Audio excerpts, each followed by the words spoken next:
Hello and welcome back. I am doctor Anirudh Hinge और आज हम बात करेंगे डेंटल इम्प्लांट्स के प्रकार के बारे में, टाइप्स ऑफ डेंटल इम्प्लांट्स। तो जैसे कि आप जानते हैं, जो मेरे पेशेंट हैं और जो मेरे मित्र हैं मिस्टर सुशील, हमेशा की तरह उन्हें काफी प्रॉब्लम्स रहते हैं। तो आज उन्होंने मुझे आके पूछा कि सर मैं बहुत कंफ्यूज हो गया हूँ, इतने सारे टाइप के डेंटल इम्प्लांट्स हैं, तो प्लीज मुझे समझाइए कि कौन से टाइप के इम्प्लांट्स रहते हैं और क्या क्या प्रकार है, क्योंकि मुझे तो डेंटल इम्प्लांट करना है बट डॉक्टर्स इतने सारे इम्प्लांट के टाइप बता रहे हैं, तो मुझे समझ में नहीं आ रहा है कि कौन से टाइप के इम्प्लांट करने चाहिए। तो उनके लिए और आप सबके लिए मैं आज डिस्कस करने वाला हूँ कि डेंटल इम्प्लांट्स के कौन से टाइप है, कौन से प्रकार है। तो 3 टाइप के डेंटल इम्प्लांट्स आते हैं, एंडोस्टियल, सब पेरियोस्टियल और ट्रांसओस्टियल। आज के मैक्सिमम इम्प्लांट हम एंडोस्टियल इम्प्लांट ही करते हैं, उसमें काफी सारे टाइप्स है, जैसे कि ब्लेड इम्प्लांट्स है, रूट इम्प्लांट्स है। तो मोस्टली आज हम रूट इम्प्लांट्स ही करते हैं। ब्लेड इम्प्लांट जो है वो आउटडेटेड इम्प्लांट ट्रीटमेंट है, आज हम वो यूज नहीं करते हैं। तो आज हम उसी टाइप्स के बारे में बात करेंगे जो आज चलन में है, जो आज मोस्टली यूज होते हैं, ना कि हम वो इम्प्लांट्स के बारे में बात कर रहे हैं जिसका काफी साल पहले रिसर्च हुआ था, 1960 1970 वो टाइम पे जो इम्प्लांट यूज होते थे, वो इम्प्लांट के बारे में आज हम बात नहीं करेंगे, क्योंकि हमें और कंफ्यूजन नहीं बढ़ाना है। तो आज जो इम्प्लांट चल रहे हैं और जो मॉडिफाइड इम्प्लांट्स है, जो लेटेस्ट टेक्नोलॉजी के इम्प्लांट्स है, वो सब इम्प्लांट के बारे में आज हम डिस्कस करेंगे, ताकि इम्प्लांट सिलेक्ट करने के लिए आपको इजी जाए। तो एंडोस्टियल इम्प्लांट्स किसे कहते हैं? एंडोस्टियल इम्प्लांट्स में जो इम्प्लांट है वो बोन के अंदर यानी हड्डी के अंदर जाता है। सब पेरियोस्टियल इम्प्लांट्स में जो इम्प्लांट है, अल्वियोलर रीज जो है, जो बोन की रीज है उसके ऊपर रहते हैं। ट्रांसओस्टियल इम्प्लांट यूजुअली मैंडिबल में रहते हैं, जहां पे बहुत कम बोन है, ना के बराबर बोन है, वहां पे अगर इम्प्लांट हमें प्लेस करने हैं तो ट्रांसओस्टियल इम्प्लांट प्लेस करते हैं। तो ये काफी इन्वेजिव सर्जरी है, यहाँ पे नीचे से लेके ऊपर तक इम्प्लांट पूरा रहता है। तो ये सर्जरी जो है वो जनरल एनेस्थीसिया में की जाती है। मोस्टली आज के तारीख में ये सर्जरी अवॉइड की जाती है। तो अगर डेंचर को सपोर्ट करना है तो ट्रांसओस्टियल इम्प्लांट देते हैं। तो आज के तारीख में मोस्टली एंडोस्टियल इम्प्लांट्स और सब पेरियोस्टियल इम्प्लांट्स ज्यादा चलन में है। अगर हड्डी कम है तो सब पेरियोस्टियल इम्प्लांट्स करते हैं, पर अगर हमें मोस्टली हड्डी अच्छी है या दूसरे किसी जगह की हड्डी का हम यूज कर सकते हैं तो एंडोस्टियल इम्प्लांट ही प्रीफर करते हैं। उसमें भी काफी सारे प्रकार है, जहां पे अपने बोन है, जहां पे हमें हड्डी है, वो हिसाब से काफी टाइप के इम्प्लांट डिजाइन मॉडिफाई हो चुके हैं। तो एंडोस्टियल इम्प्लांट्स में भी काफी सारे मॉडिफाइड डिजाइन आ चुके हैं। स्टार्टिंग में पहले जमाने में जो कन्वेंशनल इम्प्लांट रहते थे वो एक थ्रेडेड रहते थे, पैसिव थ्रेड रहता था, एक्टिव थ्रेड रहता था, उसी टाइप में सिलेंड्रिकल थ्रेड रहता था या कोनिकल थ्रेड रहता था या शार्प थ्रेडेड रहते थे। तो जो एंडोस्टियल इम्प्लांट है उसमें भी काफी टाइप्स है, जैसे कि कन्वेंशनल इम्प्लांट्स है, बेसल कॉर्टिकल इम्प्लांट्स है, ज़ाइगोमैटिक इम्प्लांट है, टेरोगाइड इम्प्लांट है, ट्रांस साइनस इम्प्लांट है, नेजल इम्प्लांट्स है।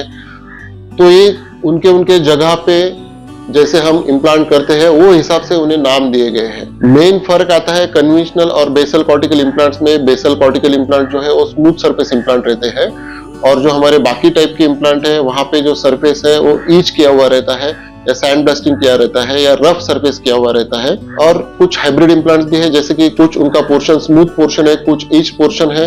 तो डिपेंड कि कहाँ पे हमें इम्प्लांट करना है, वो हिसाब से काफी मॉडिफाइड डिजाइन है, जितने बताए उतने कम है। तो मेरे हिसाब से हम लोग अगर रूट इम्प्लांट के लिए या एंडोस्टियल इम्प्लांट के लिए जा रहे हैं तो डॉक्टर पे ही छोड़ दे कि उन्हें कौन सा इम्प्लांट वहां पे डालना है। आपके डॉक्टर ही आपको बता सकते हैं कि आप में कितनी हड्डी है, कितना बोन है और कौन सा इम्प्लांट हमने डालना चाहिए। आप कोई कंपनी अगर आपकी प्रिफर्ड है या आपको कोई कंपनी का ही चाहिए तो आप उसमें सिलेक्ट कर सकते हैं, बट मोस्टली डिसीजन डॉक्टर पे ही छोड़ दे कि कौन सा इम्प्लांट हमें यूज करना है। जैसे कि एंडोस्टियल इम्प्लांट्स में, रूट इम्प्लांट्स में कन्वेंशनल इम्प्लांट रहते हैं। तो कन्वेंशनल इम्प्लांट एक ड्रिलिंग सीक्वेंस से डालते हैं, 1 2 3 ड्रिल करके, जितना रिक्वायर्ड है उतना ड्रिल करके, वो इम्प्लांट के साइज के हिसाब से ड्रिल करके वहां पे इम्प्लांट प्लेस किया जाता है और 3 महीने या 4 महीने तक वेट करके उस पर कैप किया जाता है। तो ये होता है कन्वेंशनल इम्प्लांट। इसमें भी डिपेंड है कि अगर बोन कम है, थोड़ा हड्डी कम है या ऊपर में साइनस लिफ्ट करना है तो वो हिसाब से हमें बोन रब भी डालना पड़ सकता है। तो मल्टीपल सर्जरी भी हो सकती है, साइनस लिफ्ट सर्जरी भी हो सकती है। तो ये पूरा कन्वेंशनल इम्प्लांट का हो गया।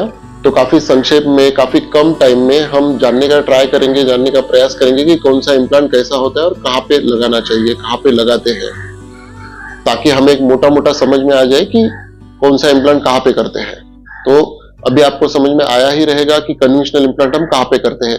जहाँ पे नॉर्मल बोन है और हमें बिल्कुल भी कुछ गड़बड़ नहीं है तो वहां पे हम कन्वेंशनल इम्प्लांट एक प्रॉपर ड्रिल सीक्वेंस फॉलो करके वहां पे हम कन्वेंशनल इम्प्लांट करते हैं और 3 से 4 महीना वेट करके वहां पे हम कैप करते हैं। बेसल इम्प्लांट है, कॉर्टिकल इम्प्लांट है, ये स्मूथ सरफेस इम्प्लांट रहता है।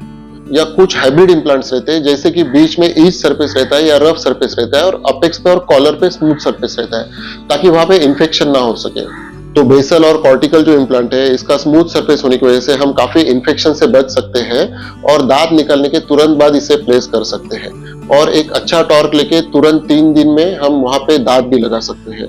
अगर हम बेसल इम्प्लांट्स, कॉर्टिकल इम्प्लांट्स के लिए जाना चाहते हैं तो ये सबसे बेटर ऑप्शन है, बहुत अच्छा ऑप्शन है, बिल्कुल इसके लिए हम जा सकते हैं। अगर हम टेरिगॉइड इम्प्लांट्स की बात करें तो टेरिगॉइड इम्प्लांट्स में भी कंपनी के हिसाब से काफी सारे वेरिएशंस हैं। जैसे कि मैंने बताया अपेक्स और कॉलर पे स्मूथ सरफेस रहता है और बीच में रफ सरफेस रहता है। तो टेरिगॉइड इम्प्लांट यानी दूसरा तीसरा कुछ नहीं है, तो अपने अपर जॉ की ऊपर के हिस्से में पीछे के साइड में जो ट्यूबरोसिटी है वहां से इम्प्लांट टेरिगॉइड रीजन में जाता है, इसलिए इसे ट्यूबरोटेरिगॉइड इम्प्लांट कहते हैं या टेरिगॉइड इम्प्लांट कहते हैं। तो ये काफी पक्का बोन रहता है, काफी पक्की हड्डी रहती है, इसकी वजह से हम इस पे तुरंत लोडिंग दे सकते हैं। अगर फुल माउथ इम्प्लांट है, पूरे फुल माउथ रिकंस्ट्रक्शन करना है, पूरे माउथ के पूरे मुंह के इम्प्लांट करने हैं तो टेरिगॉइड इम्प्लांट काफी हद तक बहुत ज्यादा महत्वपूर्ण रोल निभाते हैं। अगर हम जाइगोमेटिक इम्प्लांट की बात करें तो अपने जो जाइगोमेटिक बोन है, जो चिक बोन है, ये जो चिक बोन है इसे हम जाइगोमेटिक बोन कहते हैं। तो ये सबसे स्ट्रॉन्ग बोन रहता है और ओवर द पीरियड यानी कितना भी समय हो ये काफी कम घुलता है। जैसे कि टेरिगॉइड बोन भी काफी हद तक काफी लॉन्ग टाइम तक रहता है, तो टेरिगॉइड इम्प्लांट भी काफी मजबूत और काफी लॉन्ग टर्म तक टिक सकते हैं। ऐसे ही जाइगोमेटिक इम्प्लांट भी काफी लंबे समय तक रहते हैं क्योंकि ये सबसे स्ट्रॉन्ग बोन रहता है। तो अगर हमें साइनस के एरिया में बोन नहीं है, साइनस के एरिया में हड्डी नहीं है, ऐसे टाइम पे ये इम्प्लांट्स यूज करते हैं। तो इसमें आपको कोई भी चॉइस नहीं है कि ये इम्प्लांट यूज करना है, वो इम्प्लांट यूज करना है। तो अगर आपको साइनस एरिया में बोन नहीं है, हड्डी नहीं है, तो आपको जाइगोमेटिक इम्प्लांट ही यूज करना है। पीछे के साइड में आपको टेरिगॉइड इम्प्लांट ही यूज करना है। अगर आगे भी हड्डी नहीं है, आगे भी बोन नहीं है, तो हम नेजल इम्प्लांट्स यूज कर सकते हैं, ट्रांस साइनस इम्प्लांट यूज करते हैं। तो ये सारे इम्प्लांट्स एंडोऑस्टियल ही है, ये बोन के अंदर ही जाते हैं।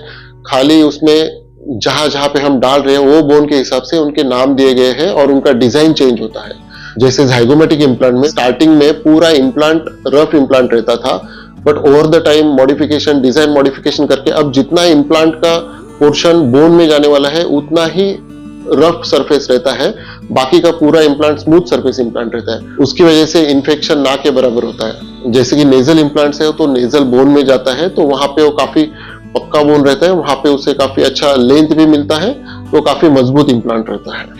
और जैसे कि कॉर्टिकल इम्प्लांट्स है तो कॉर्टिकल इम्प्लांट्स 2 कॉर्टिकल प्लेट्स को एंगेज करने के बाद वहां पे उन्हें मजबूती मिलती है और इमीडिएट हम लोडिंग कर सकते हैं, यानी इमीडिएट हम पक्के दांत बिठा सकते हैं। तो zygomatic implant, pterygoid implant, nasal implant, trans sinus implant, ये सब इम्प्लांट की सहायता से हम इमीडिएट लोडिंग कर सकते हैं। कन्वेंशनल इम्प्लांट के लिए हमें 3 महीने रुकना पड़ता है और उसके बाद हम पक्के दांत बिठा सकते हैं। अगर बोन ग्राफ्ट है तो और ज्यादा रुकना पड़ सकता है।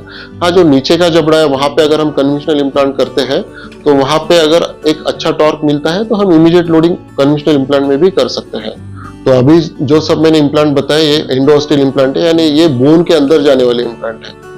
इसमें जगह के हिसाब से क्लासिफिकेशन किया है, कौन से जगह पे जा रहे हैं वो हिसाब से उसके डिजाइन बने हैं और वो हिसाब से उसका क्लासिफिकेशन होता है। कन्वेंशनल इम्प्लांट में एक ड्रिलिंग प्रोटोकॉल फॉलो करना पड़ता है।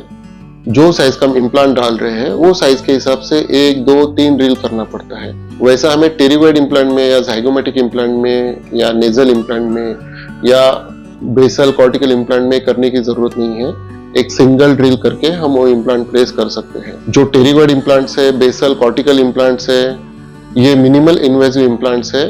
मोस्ट ऑफ द टाइम इसमें हमें फ्लैप निकालने का भी जरूरत नहीं पड़ता है, तो बिना फ्लैप निकाले यानी बिना हड्डी को ओपन किए हम ऊपर से ही इम्प्लांट कर सकते हैं। इसका हमें बेनिफिट क्या मिलता है, बहुत कम ब्लीडिंग में बिना पेन के हम इम्प्लांट प्लेस कर सकते हैं, काफी इजीली प्लेस कर सकते हैं और कम समय में कर सकते हैं। तो हम जो एंडोस्टियल इम्प्लांट्स है उसमें जो रूट इम्प्लांट्स है, उसमें जो कन्वेंशनल इम्प्लांट्स है या जाइगोमेटिक इम्प्लांट्स है, टेरिगॉइड इम्प्लांट्स है, ट्रांस साइनस इम्प्लांट्स है, नेजल इम्प्लांट्स है, बेसल इम्प्लांट्स है, कॉर्टिकल इम्प्लांट्स है, तो ये सब इम्प्लांट कर सकते हैं। जहां जहां पे जैसी जैसी जगह है वहां पे आपको डॉक्टर आपके ऑप्शन देंगे कि यहाँ पे हम ये इम्प्लांट्स यूज कर सकते हैं। अगर हड्डी अच्छी है, बोन अच्छा है, तो हम कन्वेंशनल इम्प्लांट या बेसल या कॉर्टिकल इम्प्लांट्स में भी कर सकते हैं। अगर हमें हड्डी कम है, दूसरी जगह के हड्डी का यूज करना है, तो हमें जाइगोमेटिक, टेरिगॉइड, ट्रांस साइनस और नेजल इम्प्लांट्स का यूज करना पड़ सकता है। तो ये सब इम्प्लांट की सहायता से हम एक 3 से 4 दिन में पक्के दांत दे सकते हैं। अगर हमें हड्डी कम है, बहुत ज्यादा कम है, अगर वहां पे हम ये सब इम्प्लांट नहीं कर पा रहे हैं, तो ऐसी जगह पे सब पेरियोस्टल इम्प्लांट किया जाता है, यानी पेरियोस्टियम के नीचे और जो अल्वियोलर बोन है, जो हड्डी है, उसके ऊपर एक नेट के जैसा, जो मेश के जैसा ये इम्प्लांट रहता है और उसको स्पाइक्स निकले हुए रहते हैं। तो ऐसे कम हड्डी की जगह पे ये इम्प्लांट किए जाते हैं। ये जो मैंने सब इम्प्लांट आपको बताए हैं, ये मिनिमल एनेस्थेशिया में, लोकल एनेस्थेशिया में किए जाते हैं और दूसरे दिन से आप तुरंत आपके काम पे जा सकते हैं। बट ट्रांसगैस्ट्रल इम्प्लांट जो है वो काफी इन्वेजिव प्रोसीजर है और मोस्टली जनरल एनेस्थेशिया में की जाती है, तो मोस्टली ये जो इम्प्लांट्स है ये अवॉइड ही होते हैं। तो अभी आपको समझ में आया रहेगा जो एंडोस्टल इम्प्लांट्स है, रूट इम्प्लांट्स है और सब पेरियोस्टल इम्प्लांट्स है, इसमें क्या डिफरेंस है। एक जो इम्प्लांट्स है वो पूरे बोन के अंदर जाते हैं और दूसरे सब पेरियोस्टल टाइप के जो इम्प्लांट्स है वो बोन के ऊपर एक मेश के जैसे, एक जाली के जैसे रहते हैं।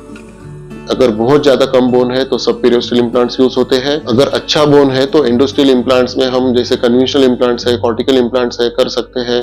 जैसे कि थोड़ा कम बोन है और हमें जल्दी पक्के दांत चाहिए तो हम कॉर्टिकल इम्प्लांट्स या बेसल इम्प्लांट्स कर सकते हैं। अगर हमें वहां पे थोड़ा कम बोन है तो वहां पे हम मल्टीपल सर्जरी अवॉइड कर सकते हैं, जैसे sinus lift surgery, direct sinus lift surgery, indirect sinus lift surgery, bone grafting. अगर ये सब अवॉइड करना है तो वहां पे हम कॉर्टिकल बेसल इम्प्लांट्स कर सकते हैं या टेरिगॉइड इम्प्लांट्स कर सकते हैं, ज़ाइगोमेटिक इम्प्लांट्स कर सकते हैं, नेजल इम्प्लांट्स कर सकते हैं। ये काफी मॉडिफाइड इम्प्लांट्स है, इन्हें टिल्टेड इम्प्लांट भी कहा जाता है, जिसकी सहायता से हम तुरंत पक्के दांत बिठा सकते हैं।